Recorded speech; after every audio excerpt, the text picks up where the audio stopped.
नमस्कार, स्वागत है एक नई वीडियो में। 12 दिसंबर को मार्केट ने ठीक-ठाक बिज़नेस किया, लेकिन एंड में बहुत सारी प्रॉफ़िट बुकिंग आई, ह्यूज सेलिंग आई। काफ़ी प्रोफ़ाइल पोर्टफ़ोलियो लाल हुए होंगे, काफ़ी सारे स्टॉक्स लाल हुए होंगे, लेकिन जब आप डिप ढूँढते हो, तो यही वो डिप है। लेकिन क्या कल भी डिप रहेगी, क्या रहेगा? इसके लिए हम देखेंगे ऑप्शन चेन, मार्केट देखेंगे, चार्ट्स देखेंगे। चलिए शुरू करते हैं। तो सारे इंडेक्सेस ऑलमोस्ट लाल थे, कुछ ज़्यादा कुछ कम, लेकिन काफ़ी प्रॉफिट बुकिंग आई थी। बैंक्स ने शुरुआत की थी इसकी, तो बैंक्स में काफ़ी सेलिंग थी, तो बैंक्स को हम इम्पोर्टेंट देंगे। सीधे चलते हैं निफ्टी के चार्ट पे। निफ्टी के चार्ट हम आपके सामने हैं। एक रेड कैंडल बनी हुई है। इस रेड कैंडल को आप देखोगे, तो इसने पिछली ग्रीन कैंडल को एनगल्फ कर लिया है। तो एक तरह से ये बन गई है बुलिश नहीं सॉरी बेरिश एनगल्फिंग कैंडल। जब ऊपर की तरफ कैंडल बनती है और ग्रीन कैंडल को एनगल्फ कर लेती है, तो वो बेरिश एनगल्फिंग होती है। ये एक रिवर्सल का सिंबल होता है। ये दिखाता है कि प्रॉफिट बुकिंग आएगी या थोड़ा सा यहाँ से मार्केट नीचे जा सकता है। चार्ट पोजीशन यहाँ से नीचे हो सकती है। 21,000 पे हमने पहले भी देखा था, ऑप्शन चेन में कल भी डिस्कस किया था कि लगातार मार्केट एक बहुत ही नैरो रेंज में है, ब्रेकआउट दे सकता है या ब्रेक डाउन दे सकता है। तो क्विकली इस चार्ट को कन्वर्ट करोगे आप, अगर 30 मिनट पे हम कन्वर्ट कर लेते हैं और 30 मिनट पे हम देखेंगे कि मार्केट ऊपर जाने की उसने पूरी कोशिश की। 21,000 को बीट भी कर दिया, लेकिन ऊपर सर्वाइव नहीं कर पाया। लास्ट में प्रॉफिट बुकिंग आई तो 20,900 पर आ गया। तो सेम कंडीशन हमको बैंक में भी लगी। निफ्टी बैंक हम ओपन कर लेते हैं। अगर वहाँ था बेरिश एनगल्फिंग, तो यहाँ आपको कुछ-कुछ इवनिंग स्टार जैसा दिख रहा है।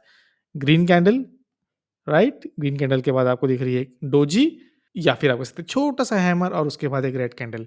ये इवनिंग स्टार पैटर्न होता है और यही कई सारे बैंक के चार्ट में बन रहा है, उसको देखेंगे। उसके पहले हम देखेंगे ऑप्शन चेन। तो निफ्टी और निफ्टी बैंक का सपोर्ट रेजिस्टेंस देखेंगे। सीधे चलते हैं ऑप्शन चेन में। निफ्टी थर्सडे की एक्सपायरी है, 14 दिसंबर की स्क्रॉल करते हैं। 20,900 पे आज क्लोजिंग हुई थी। तो 21,000 पे हमने लास्ट टाइम देखा था कि सपोर्ट था, रेजिस्टेंस था। 21,000 पे जो अब रेजिस्टेंस है, उसमें जो एडिशन हुआ है, जो चेंज इन ओपन इंटरेस्ट देख रहे हो आप, 1,25,000 उसमें और जुड़ गए हैं। अब ऑलमोस्ट 3 लाख का ओपन इंटरेस्ट हो गया है। तो 21,000 को डिफीट करना, बीट करना इसके लिए आसान नहीं होगा।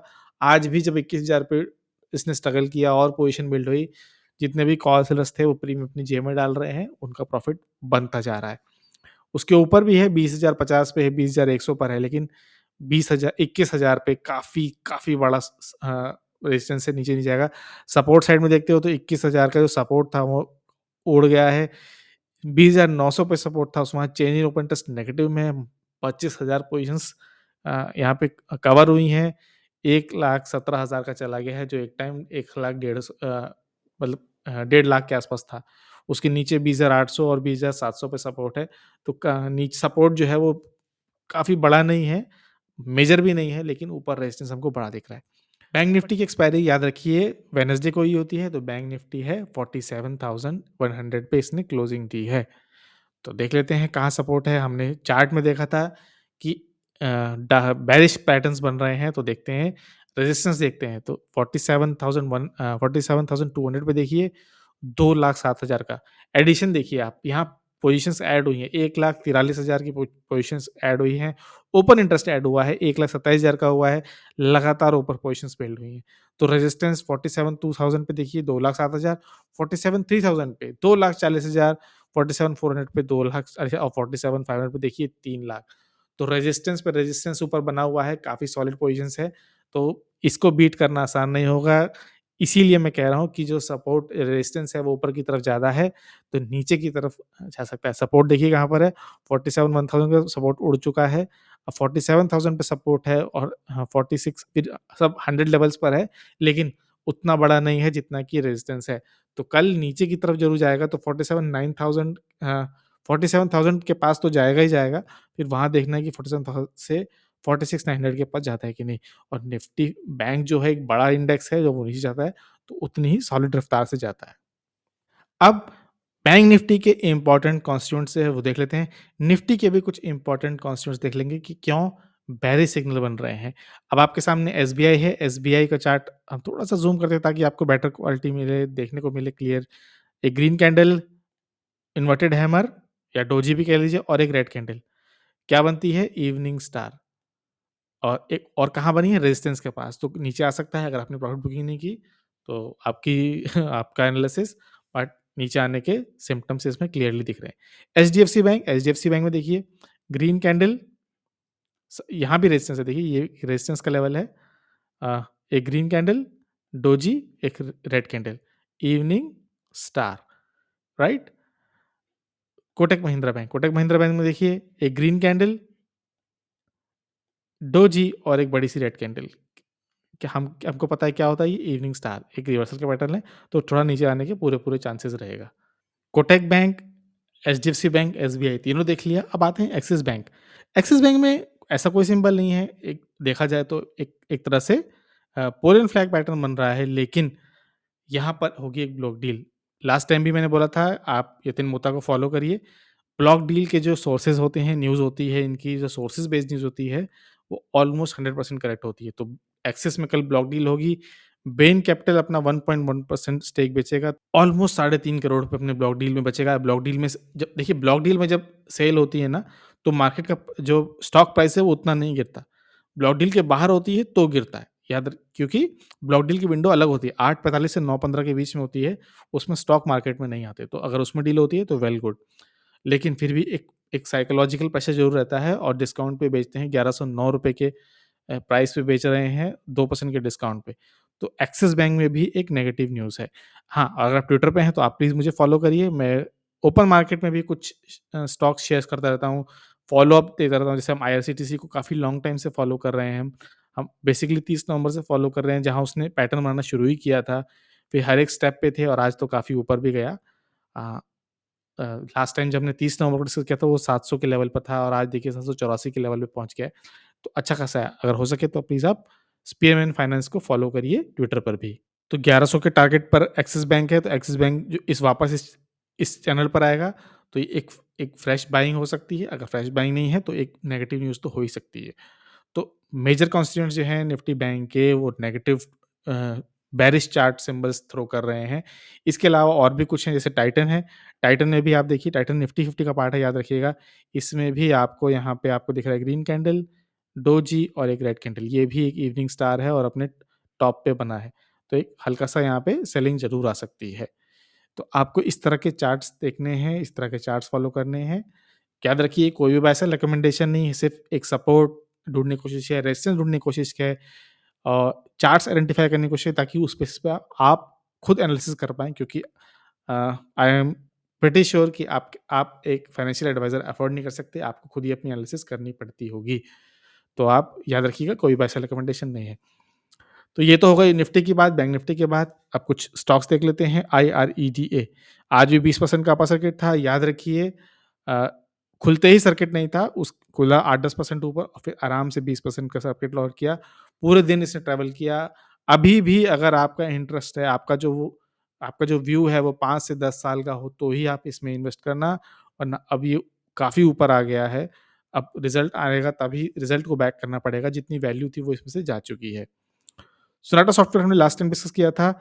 अ, 1410 पे था, 705 पे आज इसने ओपन हुआ और मैंने जिस तरह से हमने डिस्कस किया था, होता ये है कि हम जैसे रिटेलर्स को लगता है कि स्टॉक की वैल्यू आधी हो गई, तो अब इसमें वैल्यू आ गई। बट कुछ भी नहीं चेंज होता है, आपका स्टॉक ₹100 का एक नोट पकड़िए, 50 के 2, एक ही उसकी वैल्यू होती है। बट क्योंकि रिटेलर्स की मेंटालिटी होती है कि अगर वो स्टॉक थोड़ा सस्ता है, तो अच्छा होगा। तो आज बाइंग आई, स्प्लिट के बाद, बोनस के बाद वैसे भी वैल्यू आती है बाइंग आती है, कुछ रिटेलर्स का इंटरेस्ट बनता है। अच्छी खासी बाइंग आई, 7% ऊपर हुआ, 50% ऊपर था, एक टाइम को तो 8-10% पे था। तो अगेन आपका अगर इंटरेस्ट हो, फाइनेंशियल्स आपको इसको ठीक लगते हो, तो आप इसमें ट्रेड करने के बारे में एनालिसिस करिएगा, प्लान करिएगा। आर्किन केमिकल्स आज काफ़ी सेलिंग आई आर्किन केमिकल्स में सेकंड हाफ में 3.5% नीचे था। अगेन अगर आपका टारगेट बेस आपकी एनालिसिस थी, तो उसको आप प्रॉफिट बुक करना आपका बनता है, नहीं बुक किया है तो अगर आपको कंसोलिडेशन में वेट करना है, टारगेट 1 के पास 583 के पास ये वापस जा सकता है। तो अगर अ, सिर्फ़ इतना ही गेन चाहिए था तो आप प्रॉफिट बुक कर सकते हो। लॉन्ग टर्म का व्यू है, इसको रख सकते हो। हवास फाइनेंशियल्स में क्या था कि 100 आज 100 डेमा के ऊपर आ गया था, 200 डेमा के बीच चला गया था। हाउसिंग फाइनेंस में अभी भी इंटरेस्ट बना हुआ है क्योंकि हाउसिंग लोन देखिए क्या है, सिक्योर्ड लोन्स है। आरबीआई का क्यों आया था? वो कस्टमर लोन्स पे, क्रेडिट लोन्स पे आया था। तो आरबीआई के लोन्स को इफ़ेक्ट नहीं करता है। हाउसिंग लोन सिक्योर्ड होते हैं, होम बेस्ड होते हैं। तो अगर कल वापस इसने 100 डीएमए को तोड़ने की कोशिश की, तो 100 से 200 डे का स्विंग जो है आप ईज़िली इसको प्ले कर सकते हो। आराम से यहाँ पे होगा, तो इंट्राडे में ही हो सकता है कल वैल्यू आ जाए। इंश्योरेंस और हाउसिंग फाइनेंस में अभी भी इंटरेस्ट बना हुआ है। तो अभी आप देखोगे तो स्कोप कितने का है, तो अभी भी कम से कम 5-6% का स्कोप है। शॉर्ट टर्म में प्ले करना है, कर सकते हो। एक्विटास फाइनेंस बैंक हम लॉन्ग टर्म से देख रहे हैं। ब्लू स्काई टेरिटरी में है, ज़बरदस्त वॉल्यूम थी, 10% के करीब ये क्लोज़ हुआ ऊपर। मैं तो लॉन्ग टर्म के लिए बना हुआ हूँ, Q2 रिज़ल्ट, और हमने इसका फंडामेंटल एनालिसिस भी किया था। एक्विटास का भी सबसे बड़ा क्वांटिटी जो है वो बेसिकली होम लोन्स पर ही है। एप्टस होम लोन्स पे ही है। एप्टस वैल्यू हाउसिंग फाइनेंस में नाम ही है, आपको पता चल रहा है। तो इस तरह के जो सिक्योर्ड लोन्स वाली कंपनियाँ हैं, उसमें इंटरेस्ट बढ़ रहा है। कोई ऐसी बल्क डील अभी आई नहीं मार्केट में या एक्सचेंज पे, ताकि हमको पता चले, बट वॉल्यूम देख के पता चल रहा है कि किसी बड़े प्लेयर का इसमें इंटरेस्ट ज़रूर बना। आईआरसीटीसी हम लॉन्ग टाइम पे देख रहे थे, अभी हमने देखा ट्विटर पे भी हमने शेयर किया था। तो हमने यहाँ 30 नवंबर के आस-पास शेयर किया था, 705 था, आज 770 पर है।